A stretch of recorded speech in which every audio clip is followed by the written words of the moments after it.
आज का दिन आप सभी ने मेरे लिए बहुत यादगार बना दिया है।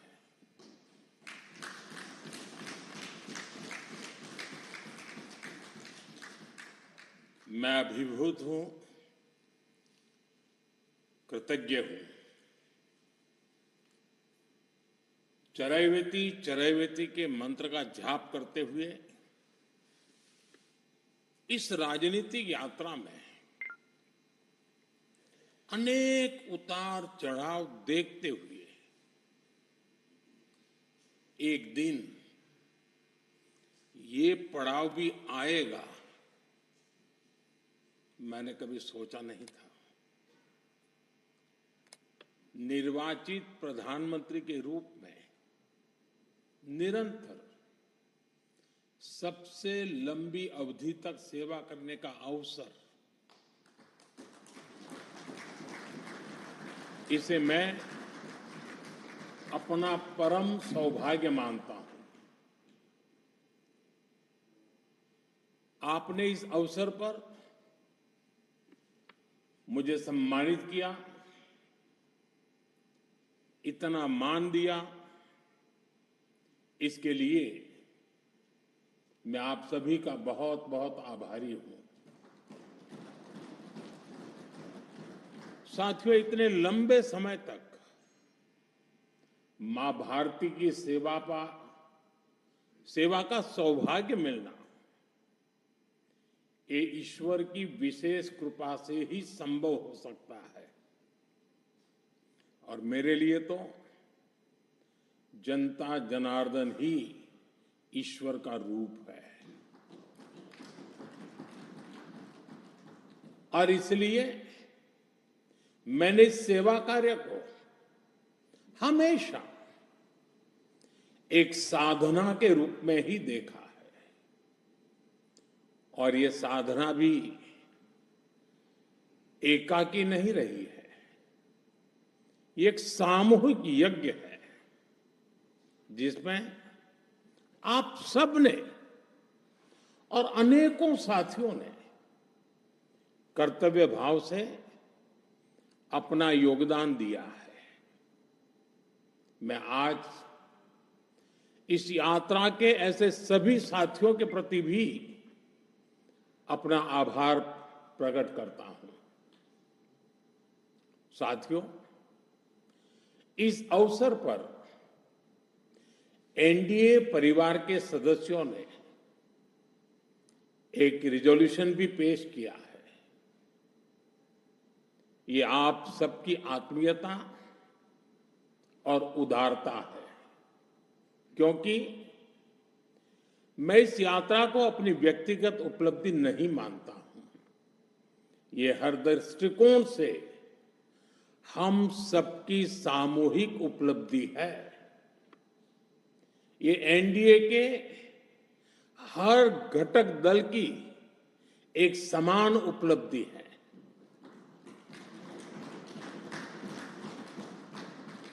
इसलिए मैं इस प्रस्ताव को आप सभी को, भाजपा समेत हमारे एनडीए परिवार के सभी कार्यकर्ताओं को समर्पित करता हूं।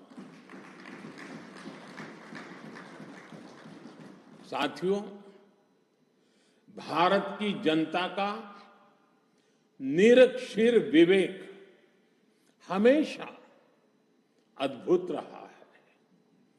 देश की जनता ने राष्ट्रीय स्तर पर राजनीतिक स्थिरता का महत्व समझा है। ये जनता जनार्दन की परिपक्वता ही है कि उसने लंबे समय तक मुझे इस तरह जनता की सेवा का अवसर दिया। 2014 के पहले के कई दशक बहुत अस्थिरता और उथल-पुथल से भरे हुए थे। इसका देश को बहुत नुकसान भी उठाना पड़ा। लेकिन अब देश की जनता एक स्थिर सरकार का काम भी देख रही है और उसकी निर्णायक क्षमताओं की प्रशंसक भी है। मैं आज देश की महान जनता को भी नमन करता हूं, जनता जनार्दन का आभार व्यक्त करता हूं। साथियों, साल 2014 में जब एनडीए की जीत हुई थी, तब मैंने कहा था कि आज देश के सामान्य मानवी में एक नई आशा का उदय हुआ है। इस आशा का, इस उम्मीद का संरक्षण हम सभी का बहुत बड़ा दायित्व था। देश के लोगों ने कांग्रेस के विश्वासघात के बाद अपना भरोसा हमें सौंपा था।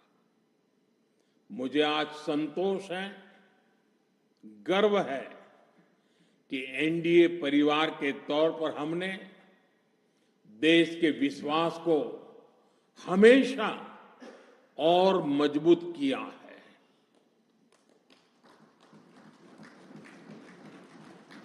2014 में आशा का उदय होता सूरज आज नए आत्मविश्वास के प्रकाश पुंज में बदल गया है। भारत के लोगों ने पहली बार ये देखा है कि जब सही नीयत से सरकार चलती है तो तेज गति से विकास भी होता है। एनडीए सरकार के इन 12 वर्षों में 25 करोड़ से ज्यादा लोगों का गरीबी से बाहर निकलना ये दिखाता है कि हमारी नीतियां सही हैं, हमारी दिशा सही है। ये सफलता आज देश के हर उस व्यक्ति को एक भरोसा देती है कि एक न एक दिन उसका संघर्ष भी खत्म होगा, एक दिन उसके सपने भी पूरे होंगे। और मैं मानता हूं, कल जो गरीब था, आज जो न्यू मिडिल क्लास बना है, उसे अब हमें पीछे नहीं होने देना है। इसलिए सरकार के नाते, जनप्रतिनिधि के नाते हमें दिन रात काम करना है, परिश्रम की पराकाष्ठा करनी है। और इस संकल्प के साथ कि 140 करोड़ का ये देश हमसे जो उम्मीदें लगाए बैठा है वो जरूर पूरी हो। भारत का युवा, भारत की नारी शक्ति, भारत का मध्यम वर्ग, भारत के किसान, सबकी आकांक्षाएं, उनकी एस्पिरेशंस हमें पूरी करनी है। आज देश का हर नागरिक विकसित भारत के सपने से भरा हुआ है। विकसित भारत का सपना अब किसी एक व्यक्ति का नहीं रहा, किसी सरकार का नहीं रहा, किसी दल का नहीं रहा। देश के जन जन का सपना बन चुका है, संकल्प बन चुका है। और इस सपने की पूर्ति के लिए हमें अपना हर पल समर्पित करना है। साथियों, एनडीए के 12 वर्षों की एक बड़ी सफलता यह भी है कि देश कांग्रेस के कुचक्र से आजाद हुआ है। कांग्रेस ने देश को लाचारगी, बेचारगी और हीन भावना के गर्त में गिरा दिया था। देश को यही एहसास कराया जाता था कि भारत में विकास धीरे धीरे ही होता है, भारत में तेज विकास संभव ही नहीं है। और बड़ी ही चतुराई से इस धीमी विकास को एक नाम दिया था, हिंदू ग्रोथ रेट। यानी कार्यशैली कांग्रेस की, दायित्व कांग्रेस का, विफलता कांग्रेस की, लेकिन कलंक देश की बड़ी हिंदू आबादी के नाम लगाया गया। जबकि असल में इस कुसंस्कृति का नाम होना चाहिए था कांग्रेस ग्रोथ रेट। इस कांग्रेस ग्रोथ रेट में ना गवर्नेंस थी, ना नीति, ना नियत और ना ही निर्णय।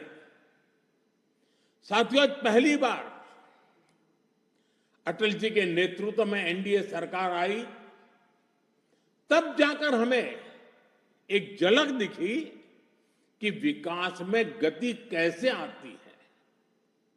लेकिन दुर्भाग्य से 2004 में देश फिर से अस्थिरता के बवंडर में और कांग्रेस के शिकंजे में फंस गया। विकास तो दूर की बात है, देश को कांग्रेस ने एक के बाद एक हजारों करोड़ रुपए के घोटालों में घसीट दिया। साथियों, देश का भाग्य फिर तब बदला जब 2014 में एनडीए की सरकार बनी।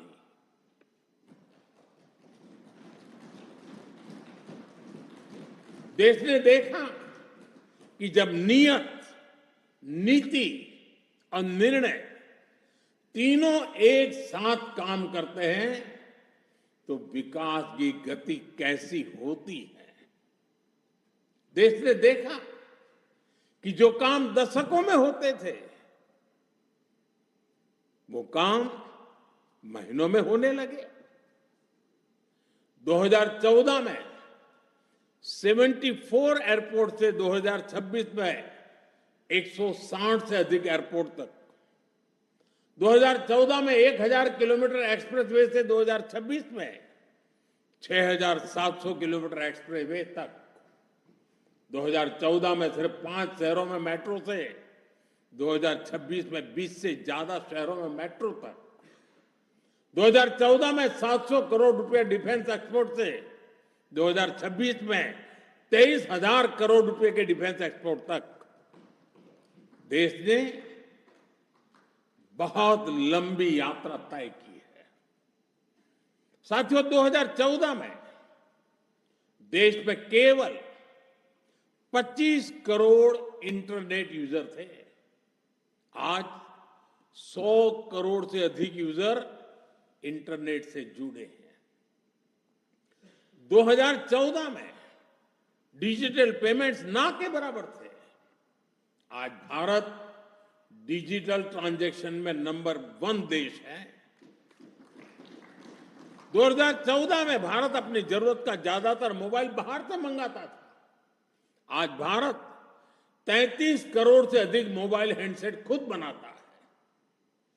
2014 में सोलर क्षमता केवल 2.5 गीगावाट थी। आज यह 150 गीगावाट से अधिक है। 2014 में एथेनॉल ब्लेंडिंग केवल 1.5% था। आज यह 20% तक पहुंच चुकी है। 2014 में देश की एक भी सेमीकंडक्टर यूनिट नहीं थी। आज देश में बन रही 10 से ज्यादा सेमीकंडक्टर यूनिट्स भारत को आधुनिकता की तरफ ले जा रही है। साथियों, हमने देश की जरूरतों को अपनी नीतियों और निर्णयों का आधार बनाया। नई सोच से नए फैसले लिए। हमने युवाओं के लिए स्किल डेवलपमेंट मिनिस्ट्री बनाई। सहकारी क्षेत्र को मजबूती देने के लिए अलग कोऑपरेटिव मिनिस्ट्री बनाई। हमारे मछुआरे भाई बहनों के लिए अलग फिशरीज मिनिस्ट्री बनाई। हमारा फोकस क्लियर था, विकास की इस दौड़ में कोई पीछे न छूटे। साथियों, हमने दिव्यांगजनों के लिए कानून बनाया, आदिवासियों के लिए जनमन जैसी योजनाएं शुरू की, पशुपालकों और मछुआरों को पहले किसान क्रेडिट कार्ड का लाभ नहीं मिलता था, हमने उन्हें भी इस सुविधा से जोड़ा। और इतना ही नहीं, हमारी सरकार ने रेहड़ी पटरी वालों को भी स्वनिधि क्रेडिट कार्ड की सुविधा दी। साथियों, सवाल यह है कि अगर 12 साल में इतना कुछ हो सकता है तो फिर दशकों तक क्यों नहीं हुआ? ये कांग्रेस ग्रोथ रेट और एनडीए ग्रोथ रेट का अंतर है। एक व्यवस्था लोगों को इंतजार कराती थी, आज की व्यवस्था परिणाम दिखाती है। एक व्यवस्था काम अटकाती भटकाती थी, आज की व्यवस्था कहती है काम अभी होगा, समय पर होगा और बड़े पैमाने पर होगा। और इसलिए साथियों, 2014 से 2026 की कहानी केवल आंकड़ों की कहानी नहीं है, यह उस भारत की कहानी है जिसने पहली बार अपनी पूरी क्षमता के साथ दौड़ना शुरू किया है। वो भारत जो बड़े लक्ष्य तय कर रहा है और इन लक्ष्यों की प्राप्ति के लिए जी तोड़ मेहनत कर रहा है। साथियों, एनडीए के 12 वर्षों की उपलब्धियों की एक और विशेषता है, हमें ये उपलब्धियां वैश्विक अस्थिरता और अशांति के दौर में हासिल हुई है। एक स्थिर सरकार होने का लाभ क्या होता है, ये बार बार इस दौर ने साबित किया है। कोरोना के समय को हम कभी नहीं भूल सकते, जब हर तरफ हाहाकार मचा था, लेकिन भारत उस हालात को मुकाबला करते हुए भी सफलता से आगे बढ़ा। साथियों, दुनिया के बड़े बड़े देशों की अर्थव्यवस्थाएं संघर्ष कर रही है, तब भी 2025-26 में भारत ने 7.7% की ग्रोथ रेट हासिल की है। और पिछला क्वार्टर तो जो 31 मार्च को खत्म हुआ, उसमें भी भारत की ग्रोथ 7.8% रही है। ये सफलता इतनी आसान नहीं है दोस्तों। हम फ्रेजाइल 5 के कटघरे से बाहर निकलकर आज दुनिया की तेज गति से आगे बढ़ने वाली अर्थव्यवस्था बन चुके हैं। साथियों, कल के विकसित भारत की गारंटी है आज का आकांक्षी भारत। आकांक्षी भारत के गर्भ में विकसित भारत पल रहा है। आज के भारत की आकांक्षाएं बड़ी हैं, सपने बड़े हैं, इसलिए उसके संकल्प और लक्ष्य भी उतने ही बड़े हैं। देश की इन आकांक्षाओं का वाहक हमारा मिडिल क्लास है, नियो मिडिल क्लास है। इसलिए हमारी सरकार मध्यम वर्ग के एस्पिरेशंस को पूरा करने में लगी है। मिडिल क्लास की ईज ऑफ लिविंग, उसकी क्वालिटी ऑफ लाइफ, उसके लिए नए अवसर और नई संभावनाएं, हमने हर फ्रंट पर काम किया है। साथियों, 2014 से पहले मिडिल क्लास कानून की उलझनों का सबसे बड़ा शिकार हुआ करता था। जटिल टैक्स सिस्टम, आमदनी के सीमित स्रोत और टैक्स का बड़ा बोझ, खराब गवर्नेंस की मार, ये सब सामान्य मानवीय के लिए डेली लाइफ की चुनौती होती थी। लेकिन हमने मिडिल क्लास की परेशानियों को समझा, हमने मिडिल क्लास की आकांक्षाओं को समझा और इसलिए आज 12 लाख रुपए तक की आमदनी पूरी तरह से टैक्स फ्री है।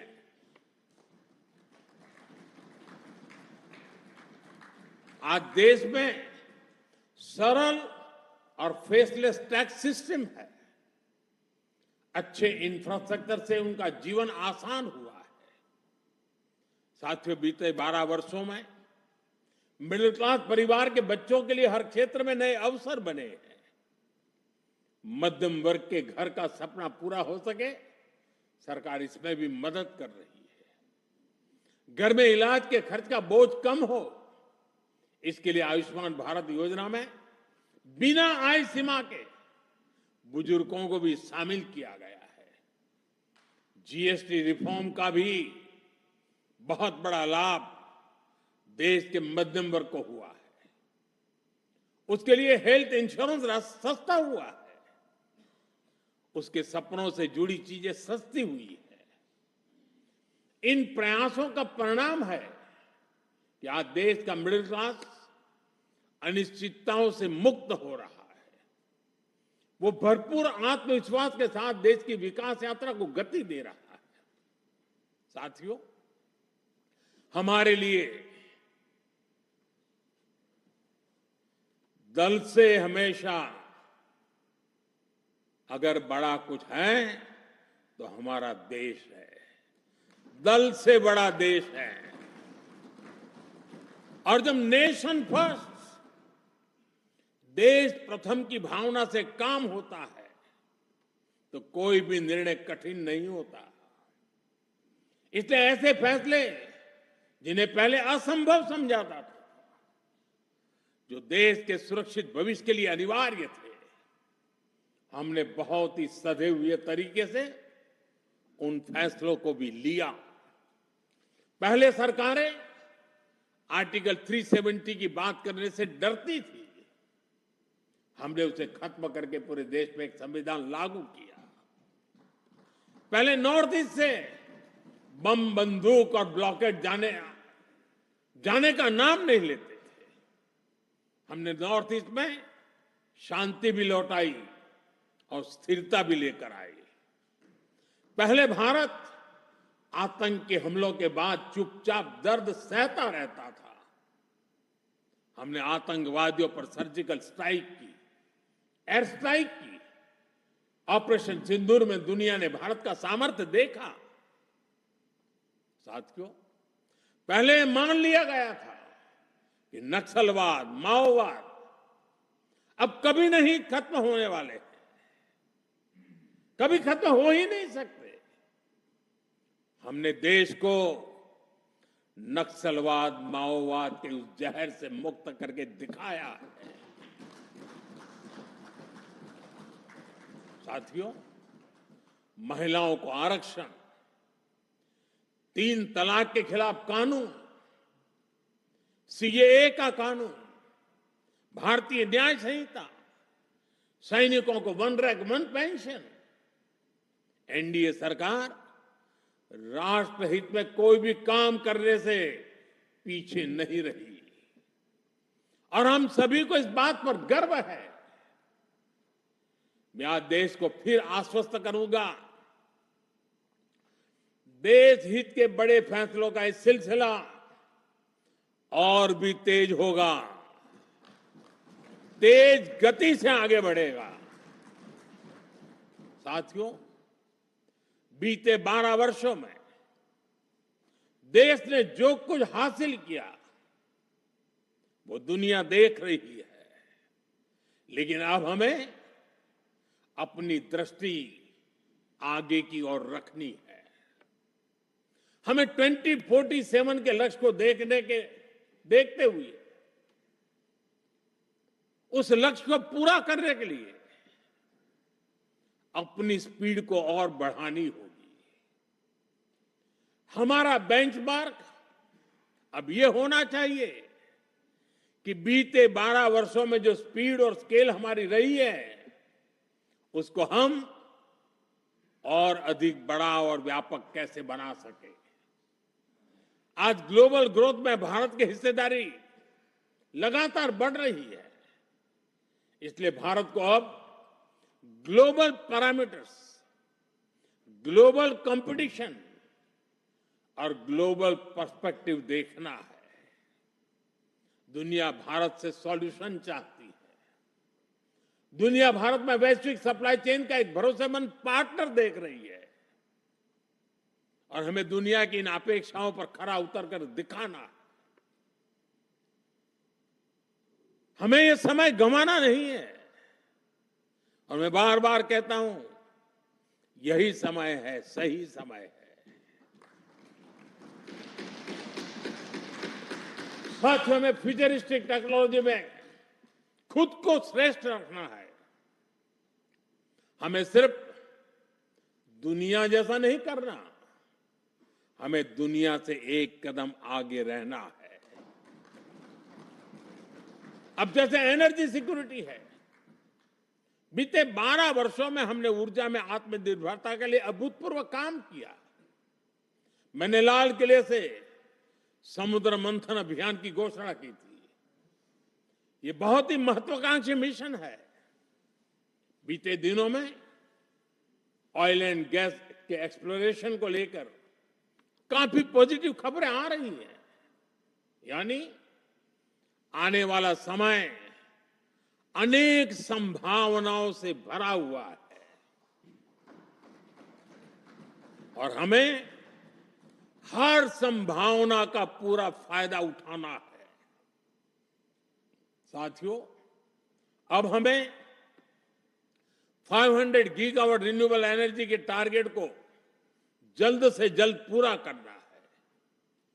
सोलर एनर्जी को लेकर तो काम तेजी से चल रहा है, लेकिन अब हमें न्यूक्लियर एनर्जी के लक्ष्यों को भी तेजी से हासिल करना है।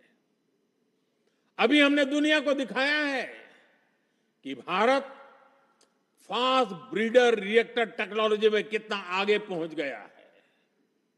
ये टेक्नोलॉजी हमें न्यूक्लियर एनर्जी में आत्मनिर्भरता की तरफ ले जाएगी।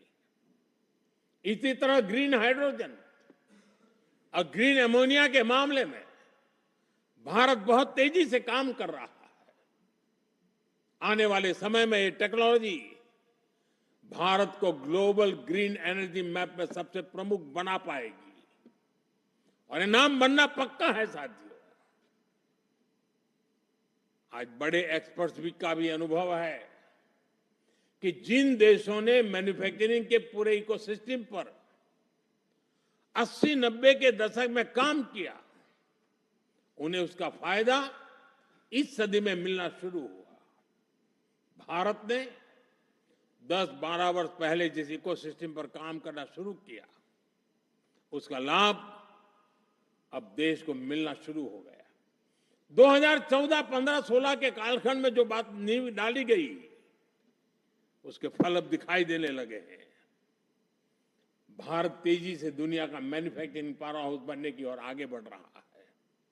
साथियों, energy, minerals, chip, battery storage, space, drone, data centers, quantum computing, artificial intelligence, ऐसे हर सेक्टर, हर टेक्नोलॉजी एक दूसरे से जुड़ी हुई है। ये एक दूसरे की पूरक है। भारत इनके लिए विदेशों पर निर्भर नहीं रह सकता, क्योंकि ये भारत की आर्थिक और स्ट्रेटेजिक हर प्रकार की सिक्योरिटी से जुड़े विषय है। और तभी भारत सेमीकंडक्टर इकोसिस्टम पर इतना फोकस कर रहा है। तभी क्रिटिकल मिनरल्स को लेकर मिशन बोर्ड पर काम चल रहा है। साथियों, शिपिंग सेक्टर में भारत आत्मनिर्भरता के नए लक्ष्यों के साथ आगे बढ़ रहा है। हम एक ऐसे फ्यूचर की तरफ बढ़ रहे हैं जहां हम मेड इन इंडिया शिप पर ट्रेड करेंगे और कंटेनर भी मेड इन इंडिया होंगे। शिप मेंटेनेंस और रिपेयर से लेकर स्क्रैपिंग तक की सर्विसेज भी भारत देगा। यही विजन हमारे एविएशन सेक्टर के लिए है। आज हम made in India transport aircraft बना रहे हैं। वो दिन दूर नहीं जब Bharat made in India civil aircraft भी बनाएगा।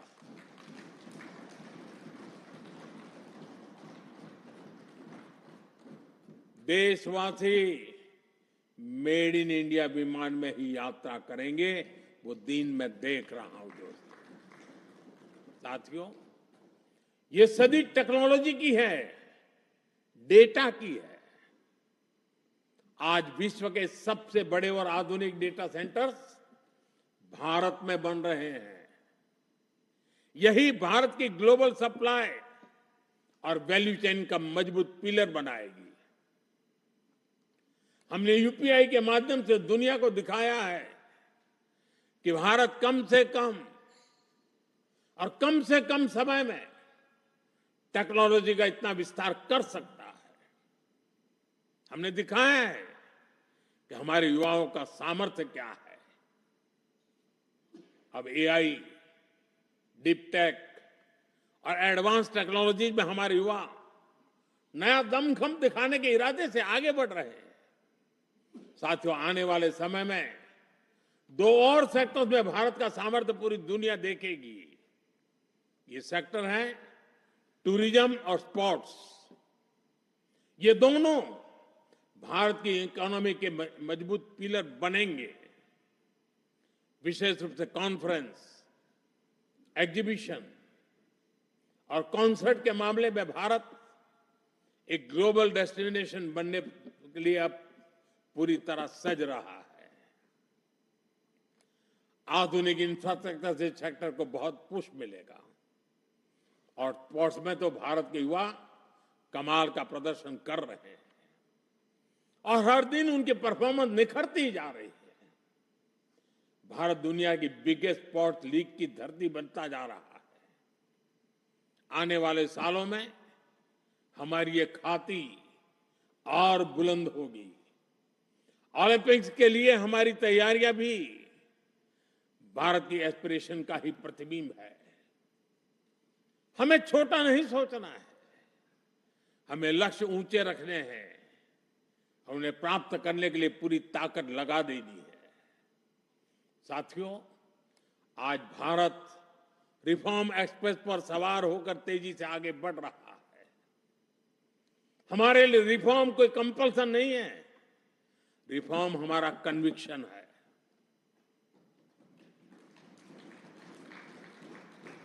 और देश भी निरंतर रिफॉर्म्स को सपोर्ट कर रहा है। साथियों, देशवासियों की सहभागिता की हमारी बहुत बड़ी शक्ति है। ये 12 वर्ष सरकार और समाज की सहभागिता का उत्सव मनाने वाले रहे हैं। बीते 12 वर्षों में मैंने जो भी सहयोग देश से मांगा, देशवासियों ने दिल खोल करके साथ दिया है। मैंने स्वच्छता का आग्रह किया तो पूरा देश निकल पड़ा। मैंने देश से डिजिटल पेमेंट अपनाने के लिए आह्वान किया तो भारत रियल टाइम ट्रांजैक्शन में दुनिया में सबसे आगे निकल गया। मैंने कोरोना महामारी के दौरान एकजुटता का, संयम का आग्रह किया तो देश ने एकजुट होकर उस महामारी का सामना किया। जनता ने कभी हमें निराश नहीं किया। साथियों, आने वाले समय में भी इसी जन विश्वास और जन भागीदारी के साथ हमें आगे बढ़ना है। सबका साथ, सबका विकास, सबका विश्वास और सबका प्रयास, ये हमारा मंत्र रहा है। सबका प्रयास ही विकसित भारत के निर्माण की असली ऊर्जा है। हमें हर राज्य, हर शहर, हर गांव को जोड़ना है।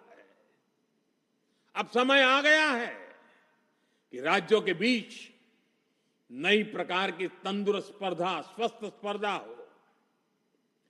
स्पर्धा इस बात की हो कि कौन सा राज्य सबसे तेजी से $1 ट्रिलियन इकोनॉमी बनता है। स्पर्धा इस बात की हो कि कौन सा शहर इनोवेशन का सबसे बड़ा केंद्र बनता है। स्पर्धा इस बात की हो कि कौन सा क्षेत्र रोजगार सृजन में सबसे आगे निकलता है। भारत की प्रगति राज्यों की ऐसी प्रगति से ही होने वाली है। आइए अगले दशक को उपलब्धियों के साथ साथ श्रेष्ठता का भी दशक बनाएं। आइए राजनीति की स्पर्धा से ऊपर उठकर विकास की स्पर्धा को राष्ट्रीय संस्कार बनाएं। 12 वर्षों की यात्रा उपलब्धियों की रही है। आने वाले वर्ष और भी नई सिद्धियों के होंगे, और भी बड़ी सिद्धियों के होंगे। इसी विश्वास के साथ आप सभी का मैं फिर से अंतःकरण पूर्वक आपके साथ सहयोग समर्थन के लिए आभार व्यक्त करता हूं। मैं सर झुका करके देश के कोटि कोटि नागरिकों को नमन करता हूं। उनके आशीर्वाद ने हमें ऊर्जा दी है, शक्ति दी है, प्रेरणा दी है, प्रोत्साहन दिया है। ये जनता जनार्दन के चरणों में सर झुका करके प्रणाम करते हुए आइए एक नए विश्वास के साथ हर संकल्प को पूरा करने के सामर्थ्य को जुटाते हुए हम चल पड़े। देशवासियों के सपनों को हमारे संकल्प बनाएं। हमारा पल पल देशवासियों के संकल्पों की साकार करने की यात्रा का अहम पड़ाव बनता चले। इसी भावना के साथ देशवासियों के ऊपर पूरा भरोसा करते हुए आओ निकल पड़े। बहुत बहुत धन्यवाद।